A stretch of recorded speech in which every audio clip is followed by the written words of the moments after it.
안녕하세요. 여러분의 한방 합격 도우미 정익종 인사드리면서 이번 시간에는 정기검정 2회차에 치러진 14년 6월 28일자 컴퓨터 일반 문제를 가지고 여러분들과 함께 풀이를 진행해 보도록 하겠습니다. 1번 문제부터 보면 아래 설명에 해당하는 그래픽 관련 용어는 그랬습니다.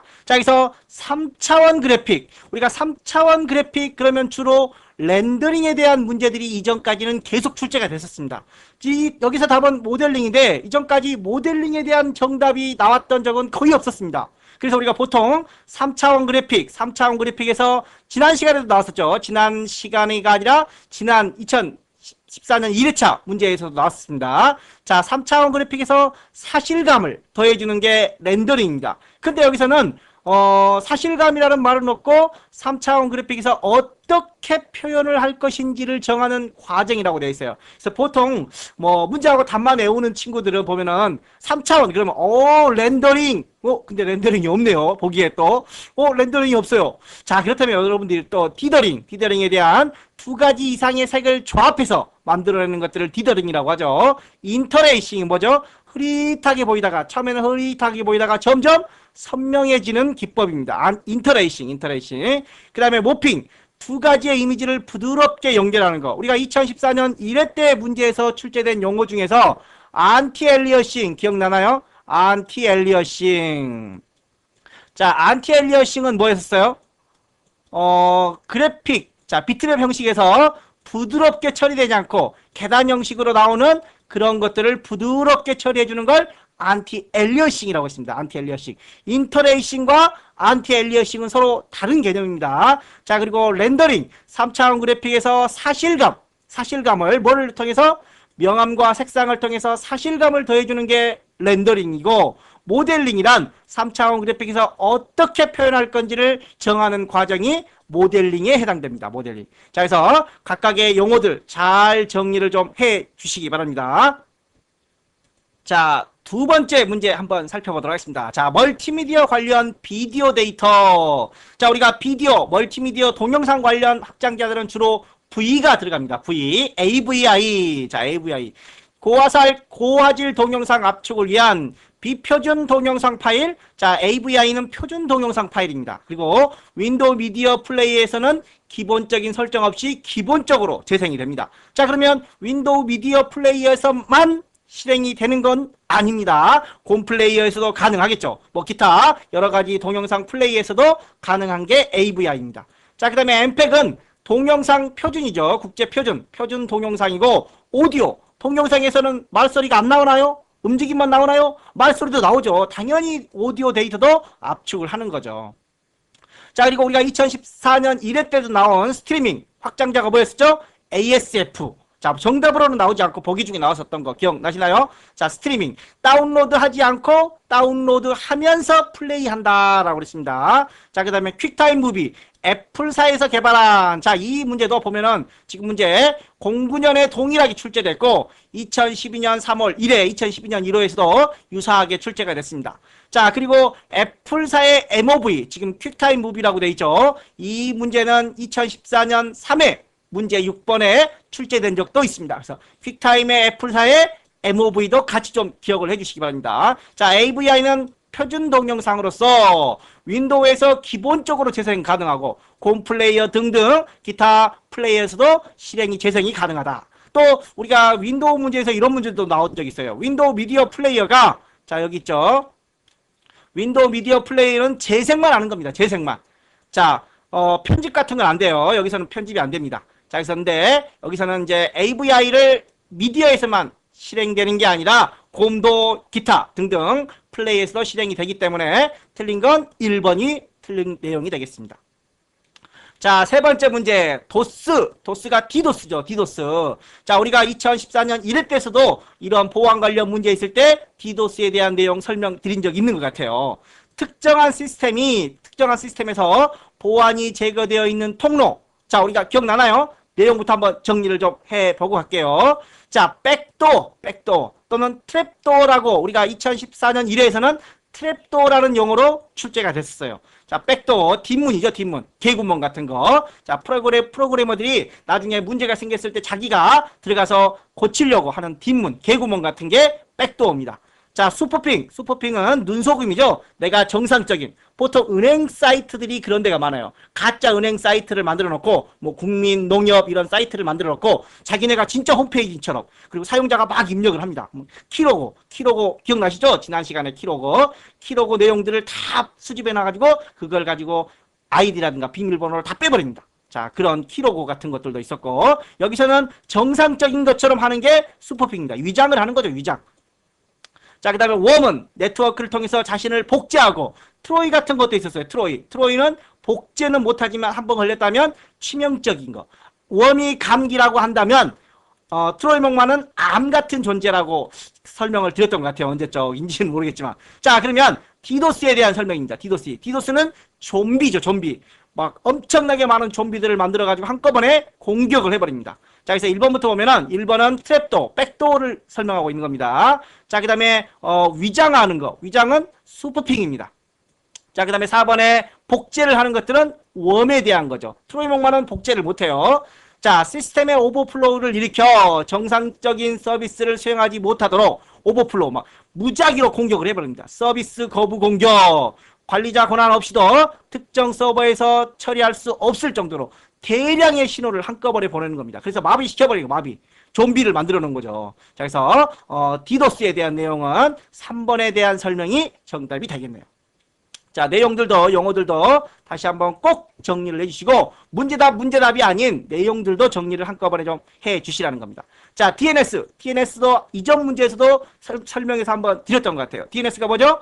자, 도메인 네임 서버. 우리는 주로 사용자들이 www.naver.com 이런 주소를 이용하죠. 그런 주소를 우리는 도메인 네임, 문자로 된 주소를 도메인 네임이라고 합니다. www.naver. 이런 주소들. 그런데 컴퓨터 내부에서는 이걸 뭘로 바꿔요? IP, 숫자로 된 IP로 바꿔줍니다. 누가? DNS 서버라는 놈이 바꿔준다라는 거죠.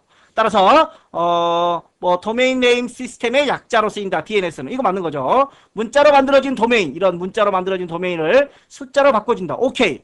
자, DNS 서버는 IP 주소를 이용하여 패킷의 최단 전송 경로, 가장 빠른 경로를 만들어주는 애가 누구였었죠?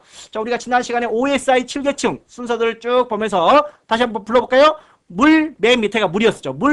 대내 전세표 기억나시죠? 대내 전세표 자, 그래서 물리 계층에 있는 내용들, 뭐 데이터 링크 계층에 있는 내용들 각각 다시 한번 꼭 정리를 좀 해주시고, 여기서는 경로가 나오면 네트워크, 물대내 밑에 세 번째 계층인 네트워크 계층의 라우터 관련 내용들입니다. 라우터 관련 내용들.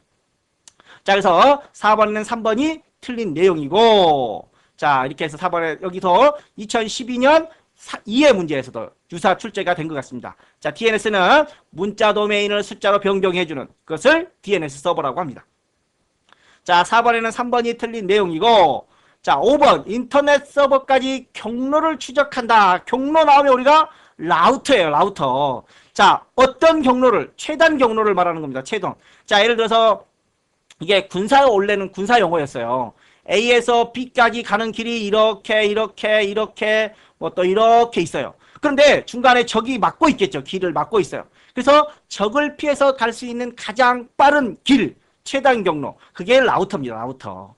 자, 그래서 라우터는 경로를 추적하는 겁니다. 어떤 경로를 통해서 왔는지. 자, 상대방이 나한테 해킹을 들어왔어요. 그러면 이 새끼가 어떤 경로를 통해서 나한테 해킹을 왔는지 그 경로를 추적하는 명령어가, 자, 트레이서트. 역시 라우터 관련 명령어입니다. 경로 나오면 다 라우터입니다. 자, IP 주소 목적지까지 거치는 경로의 수, 또 각 구간 사이의 왕복 속도, 어떤 경로를 통해서 어떤 속도로 왔는지 그런 것들을 체크해 주는 겁니다.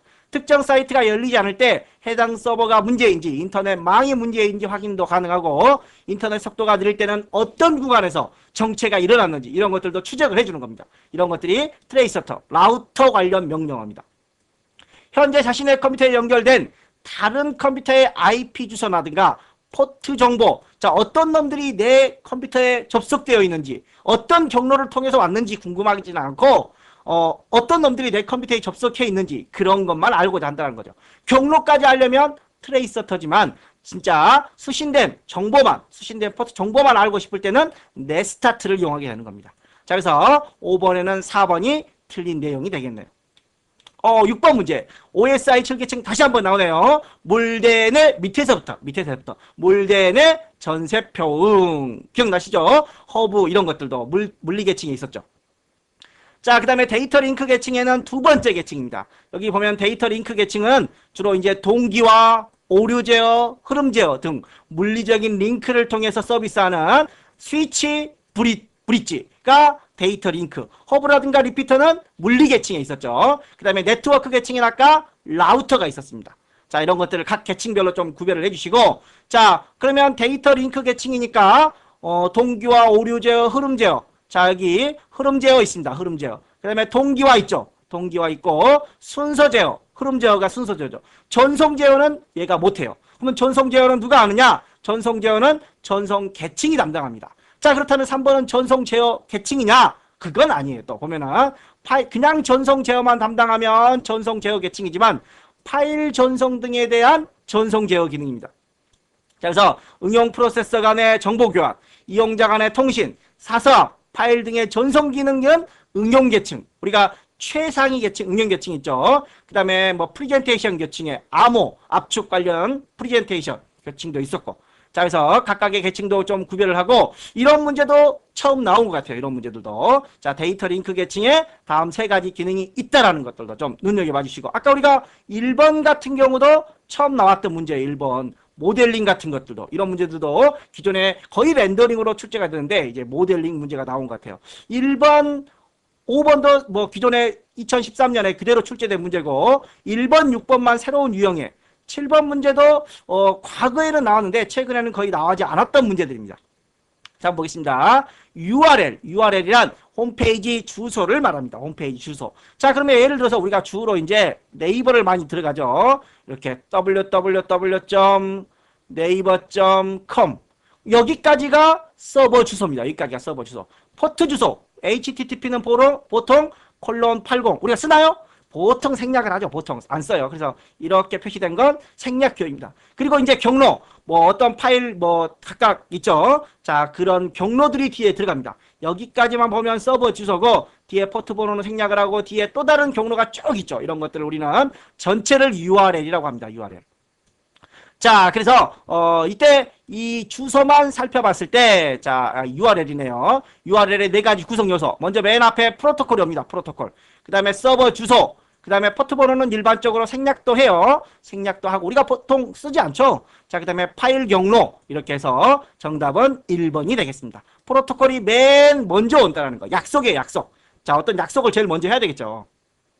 자, 7번에는 1번. 그리고 프로토콜 관련 포트 아까 우리가 HTTP가 80이라고 그랬죠. 80. 과거에 2005년, 6년, 7년 때는 이런 포트 번호 문제들도 시험에 출제된 적이 있었어요. HTTP는 8번, 80, FTP는 21번, 텔넷은 23번, NTP, 뉴스그룹 관련은 119도 한번 몇 번 출제된 적이 있었어요. 과거에. 또 문제는 돌고 도니까 한번 좀 눈여겨봐 두시기 바랍니다.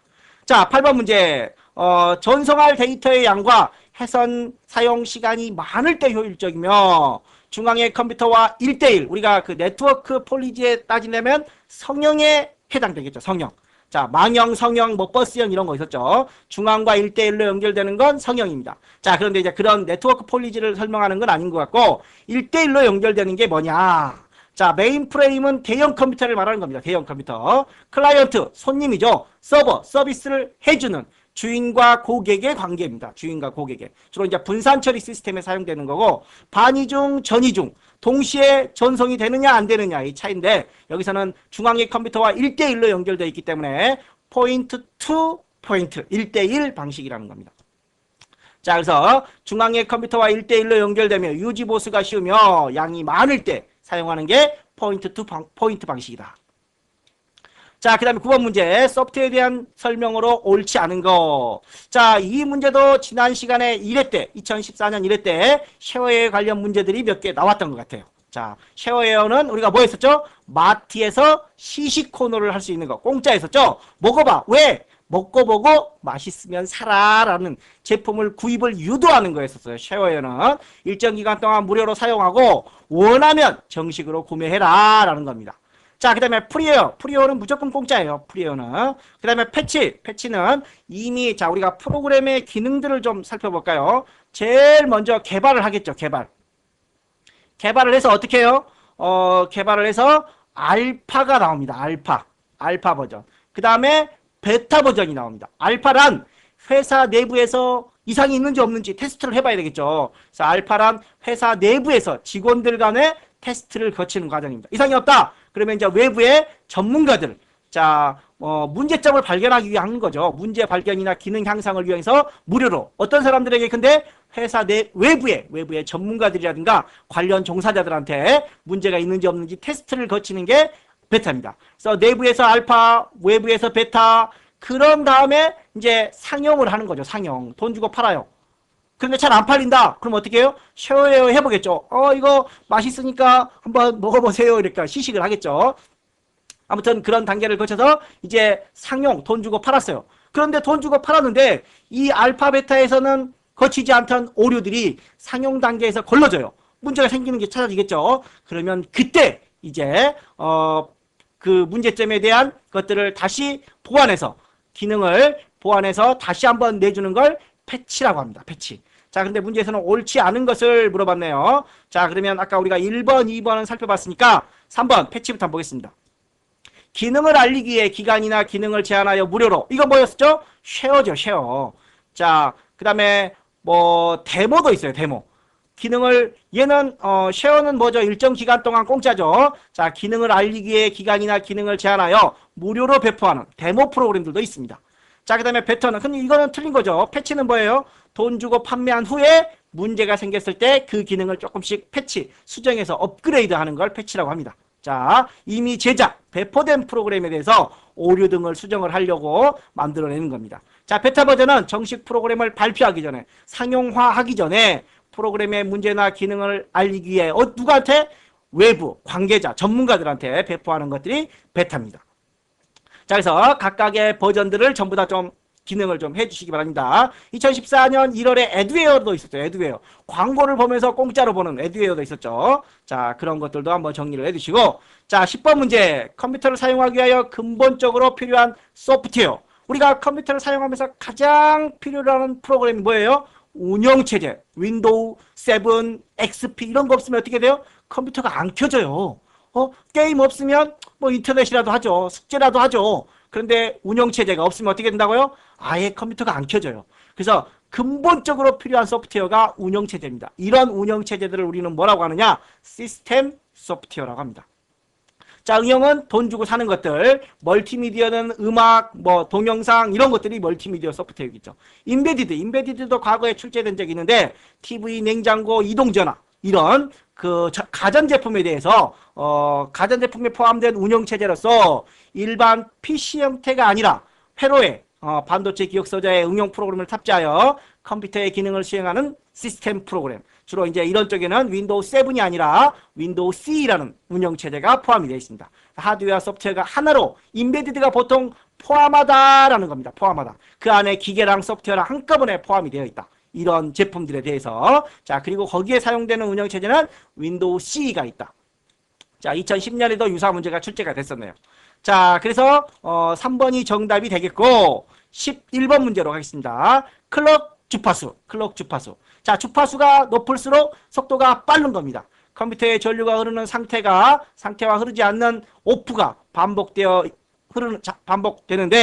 발생하는데 이 전류의 흐름을 클럭 주파수라고 한다. CPU는 클럭 주파수 주기에 따라 명령을 수행하며 클럭 주파수가 적을수록이 아니라 높을수록 속도가 빠르다. 자, PC의 클럭 속도 단위는 기가헤르츠를 사용하는데 1기가는 자, 얼마예요? 10억 메가헤르츠. 1헤르츠는 자, 주파수의 단위입니다. 주파수의 용어 단위. 1헤르츠는 1초 동안에 한 번을 반복하는 걸 말합니다. 1초 동안에 한 번을. 자, 그러면 1초 동안에 한 번 반복하는 1메가헤르츠. 1헤르츠. 뭐 1기가는 1초 동안에 10억 개를 반복하는 겁니다. 그러면 많을수록 좋죠. 그래서 주파수가 빠를수록 높을수록 속도가 그만큼 빠르다는 겁니다. 자, 그래서 여기서 다시 한번 내용을 좀 정리를 해보시면, 자, 07년, 08년, 12년, 14년, 네, 계속 유사하게 출제가 되고 있습니다. 클럭 주파수는 1초 동안에 한 번 주기를 말하며, 자, 그래서 1Hz는 1초 동안에 한 번만, 1메가는 1초 동안에 100만 번, 1기가는 1초 동안에 10억만 번. 누가 빨라요? 이게 당연히 빠르겠죠. 자, 그래서 클럭 주파수가 높을수록 연산 속도가 빠르다는 겁니다. 자, 12번째 문제. CPU와 관련된 RISC, 또 뭐 있어요? CISC 두 가지 구조 방식이 있습니다. 07년, 09년 동일 출제된 문제들이 있습니다. 자, 뭐 2012년에도 유사 문제가 출제되긴 했지만 동일 출제들도 자주 됩니다. 자, RIS, CISC 제가 이렇게 구별을 좀 이런 방식으로 설명을 드린 것 같아요. R, C, 알면 뭐예요? 알면 쉽고 빠르고 그렇죠. 근데 씹을 왜 뭐 씹을 몰라 어렵고 막 복잡하고 그러니까 씹을 욕 나오는 거예요. 자, 그래서 RISC 구조와 CISC 구조 두 가지가 있습니다. 누가 더 간단하고 쉽다? 자, 명령어가 알면은 명령어가 적어요. 명령어가 얘는 10개밖에 없다. 그럼 얘는 한 100개 가지고 있어요. 100가지요. 얘는 10개만 알면 쉽게 풀 수 있는데 얘는 100가지 명령어를 알아야 돼요. 머리가 막 쥐나죠. 자, 아무튼 알면 쉬워요. 별로 없으니까. 자, 그 다음에 빨라요. 빠르죠, 얘가. 자, 그 다음에 가격이 비싸고 소비 전력이 높다? 가격이 비쌀까 알면이? 잘 모르겠어요, 그런 거는. 자, 고성능 워크스테이션이나 그래픽에 사용된다. 뭐 그런 것도 잘 모른다고 쳐요. 자, 그러면 여기 다시 한번 보겠습니다. RIS 방식은 CIS 방식의 가격이 싸다. 알면 쉬우니까. 명령어도 별로 없어요. 10개밖에 없으니까 싸겠죠. 자, 그리고 명령어도 별로 없으니까 뭐 전력 소비 전력이 낮다라고 되어 있습니다. 자, RISC 방식은 레지스터의 수가 많다. 레지스터 수가 많으면 안 좋은 건가? 레지스터가 뭐죠? 레지스터가 CPU 내의 임시 기억 장소입니다. 자, 그러면 CPU가 많다라는 소리죠. CPU가 많으면 그만큼 속도도 빨라지게 되어 있습니다. 자, 그래서 명령어가 적고 프로그램 수가 레지스터 수가 많지만 속도가 빠르다. 이건 장점이에요. 레지스터가 많다라는 건 단점이 아니라. 단점, 프로그래밍이 어렵다. 아까 쉽다며. 또 뭔 소리야. 아까 쉽다 놓고. 자, 알면 쉽죠. 알면 쉬워요. 그런데 얘는 명령어가 몇 개예요? 10개밖에 없어요. 10개밖에. 얘는 100가지 명령어가 있어요. 명령어가 많지만 그 명령어들을 다 알면 프로그램은 간단하게 처리할 수 있어요. 그런데 명령어가 적으니까 그 명령어들을 반복해서 여러 번 써야 돼요. 막 복잡하게 프로그래밍이 구현이 돼요. 그러니까 프로그래밍이 어려운 겁니다. 프로그래밍. 명령어가 어려운 게 아니라 명령어는 얼마 없으니까 명령어가 적어요. 그러니까 간단하고 쉽죠. 근데 그 적은 명령어를 가지고 프로그램을 하려고 하니까 여러 번씩 2번, 3번, 4번을 써야 된다는 거죠. 그러니까 프로그래밍이 어렵다라는 겁니다. 프로그래밍이. 자, 그래서 프로그래밍이 어려운 반면 처리 속도가 빠르다라고 돼 있죠. 가격이 싸고 비싸고가 아니라 싸고 전력 소모가 적고, 그래서 3번이 정답이 되겠습니다. 자, 그래서 이런 정도만 좀 기억을 해주시면 될 것 같아요. RISC는 다 좋은데 프로그래밍이 어렵다. 나머지는 다 좋아요. 단점만 좀 기억을 해주시면 될 것 같아요. 알면 쉽고 빠르고, 근데 프로그래밍은 복잡하다. 어렵다. 명령어가 적어서 막 여러 번 써야 되니까. 자, 13번 문제 한번 보겠습니다. 13번 문제. 자, SSD가 뭘까요? SSD, 하드디스크. 보조기억 장치인 우리가 하드디스크를 많이 쓰죠, 요즘에는. 자, 그런데 이 하드에 문제점이 계속 노출이 돼요. 소리도 심하고, 막, 팬 돌아가는 거 있죠, 팬. 이 HDD는, RPM이라는 용어를 써요, RPM. 회전수. 5400, 7200, 1분당 5400번을 회전을 해요. 누가 더 좋아요? 얘가 더 좋아요. 빠르면 빠를수록 좋아요. 그런데 빨리 돌다 보니까 소리가 심해요, 소리가. 소음이 많아요. 자, 그래서 그리고 충격에도 약해요. 충격에도. 자, 그래서 이 HDD 하드디스크를 대체할 만한 장치가 앞으로 SSD가 개발되고 있습니다. 지금은 개발 초기 단계라 가격이 좀 비싸요. 비싸서 용량을 작게 쓰지만 앞으로는 이 하드디스크를 대체할 만한 그런 기술이 개발될 거라고 생각합니다. 자, HDD에 비해 속도가 빠르고 발열 소음이 적고 소용량 경량화에 있다는 장점이 있다. 기억 매체로서 플래시라든가 D램, D램은 제품 규격이나 가격, 휘발성의 문제로 잘 사용을 하지 않는다. SSD는 HDD에 비해 외부 충격이 강합니다. 외부 충격이 강합니다. 보통 하드디스크는 조금만 충격을 줘도 부서지지만 그렇다고 외곽이 부서지는 게 아니에요. 그 안에 데이터가 고장난다는 겁니다. SSD는 충격에 강합니다. 디스크가 아닌 메모리 형태로 기록하므로 배드 섹터도 발생하지 않습니다. SSD는 HDD에 비해 저장 용량이 저렴하며 아직까지는 비싸요. 아직까지는. 이제 한 몇 년 지나면 이것도 맞는 답이 될 수도 있겠죠. 그러나 아직까지는 비쌉니다. 향후 빠르게 디스크를 대체할 것으로 전망된다. 이건 맞죠. 근데 용량당 아직까지는 가격이 비싸다라는 게 단점이라는 겁니다. 자, 13번에는 4번이 정답이 되겠고 14번 문제 하드웨어와 그 성능을 나타내는 단위로 잘못 연결한 거가 있네요.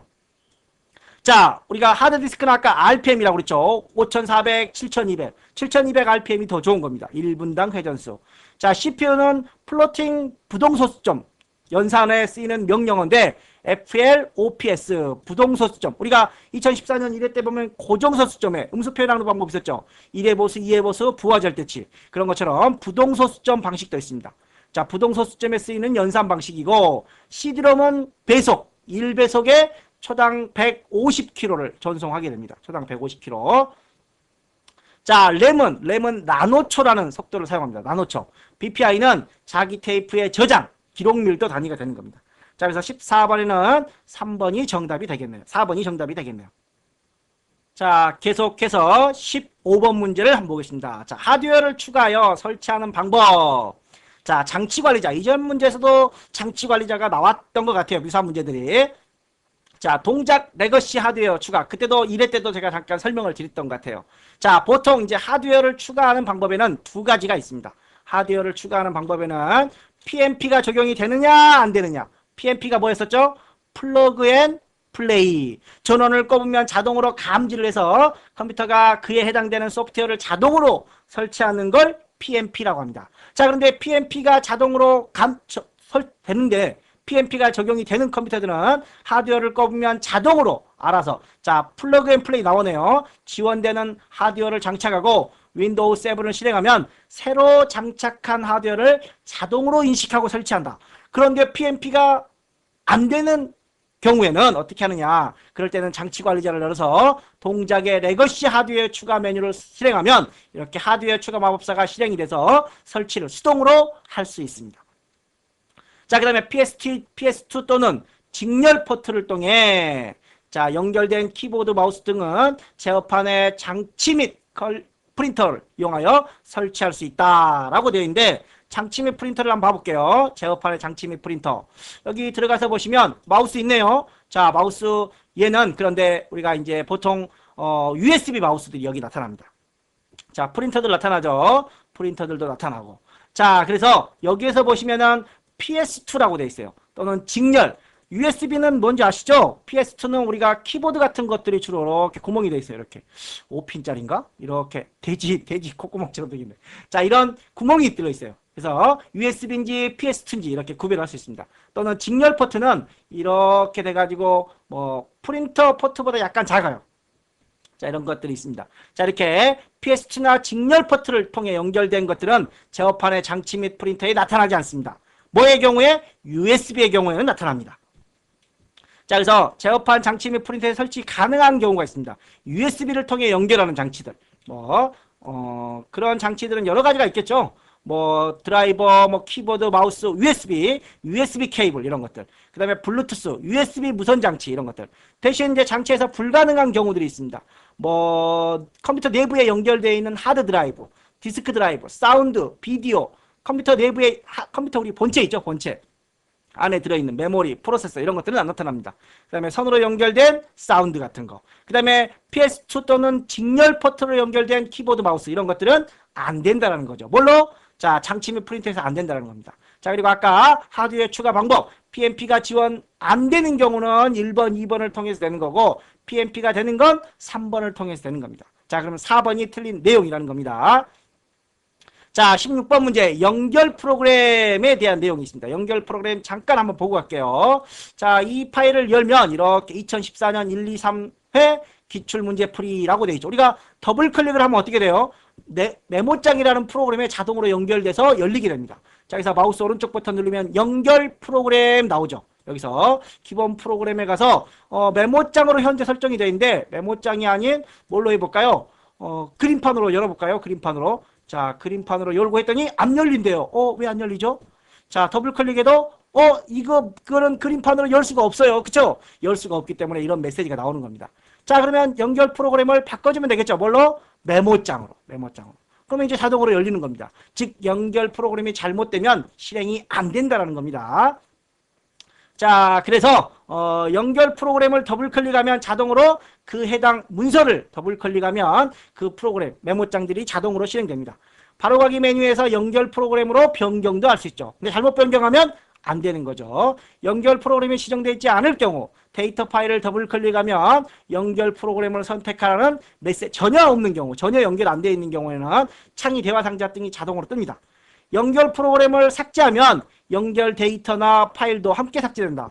자, 우리가 연결 프로그램을 여기서 삭제할 수도 없어요. 그리고 잘못하면은 이 프로그램이 이게 지워지나요? 그런 건 아니죠. 단지 연결만 끊어지는 겁니다. 나중에 다시 제대로 연결만 시켜주면 되는 거죠. 자, 그래서 연결을 끊는다고 해서 삭제한다고 해서 이 프로그램, 이 문서 자체가 삭제되는 것은 아니라는 겁니다. 4번이 정답이 되겠네요. 단순히 연결만 끊어지는 겁니다. 연결 프로그램을 해제하면.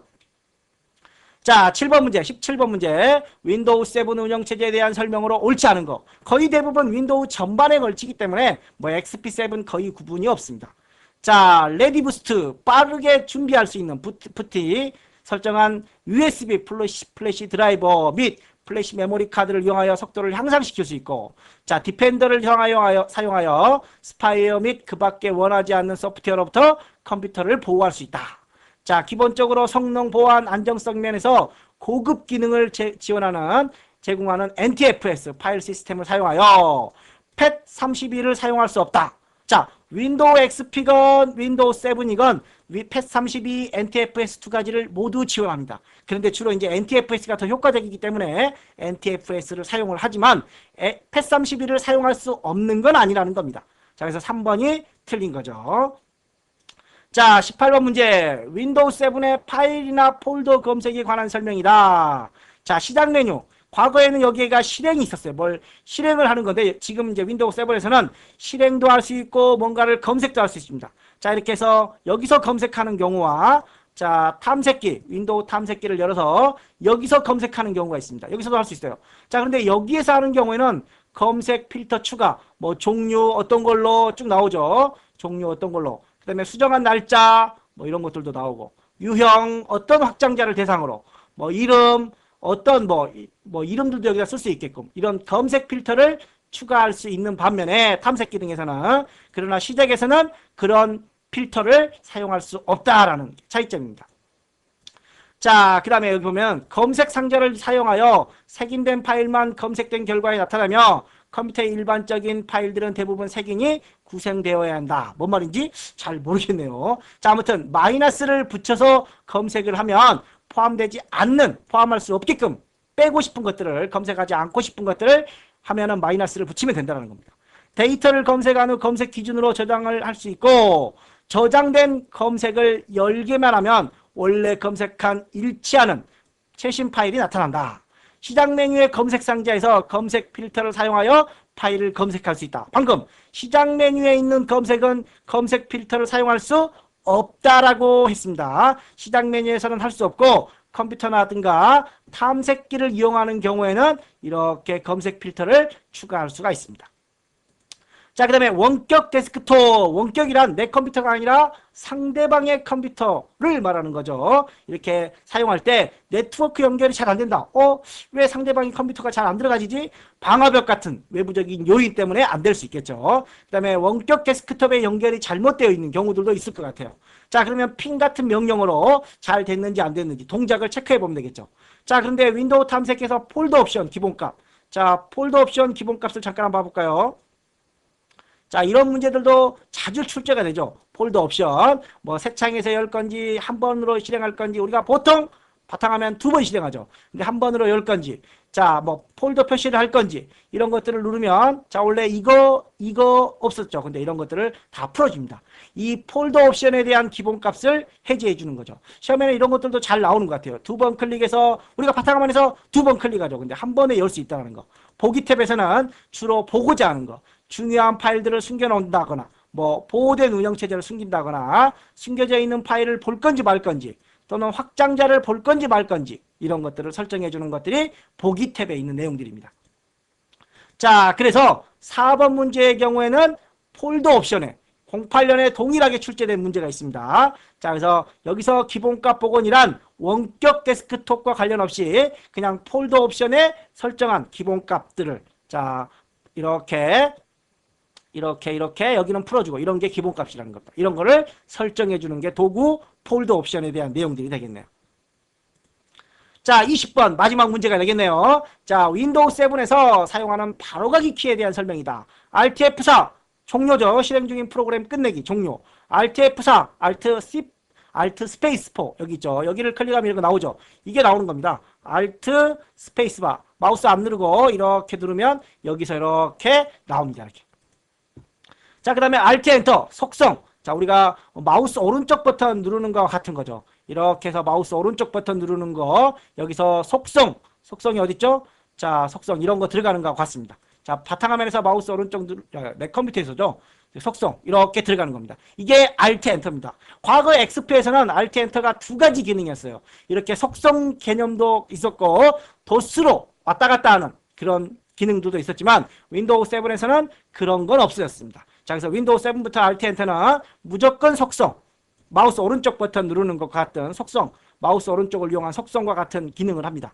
자, 그래서 열린 창 전환이라고 되어 있는데 열린 항목 간 전환은 두 가지가 있어요. 임으로 창을 전환하는 우리 Alt 탭이 대표적이죠. 이렇게 Alt 탭. 자, 이런 것들도 있고 순차적으로 전환하는 Alt ESC 둘 중에 하나가 들어와야 되는데 전혀 필요 없는 Alt 컨트롤 이건 눌러도 아무런 변화가 없습니다. 자, 1번이 틀린 내용이고 윈도우 7하고 XP하고 전혀 달라진 문제가 있다면 18번 문제 윈도우 7에서 새로 추가된 문제는 18번 문제가 될 것 같아요. 자, 이렇듯 윈도우 7으로 넘어오면서부터 윈도우 7 문제가 나오긴 하지만 극히 한두 문제밖에 영향을 주지 않는다는 겁니다. 자, 여기까지 2014년 2회 컴퓨터 일반 문제를 마무리하고 다음 시간에는 스프레드시트 일반으로 여러분들과 함께 해설풀이를 진행하도록 하겠습니다. 이번 시간 수고 많이 하셨고 다음 시간 또 기대해 주시기 바랍니다. 감사합니다.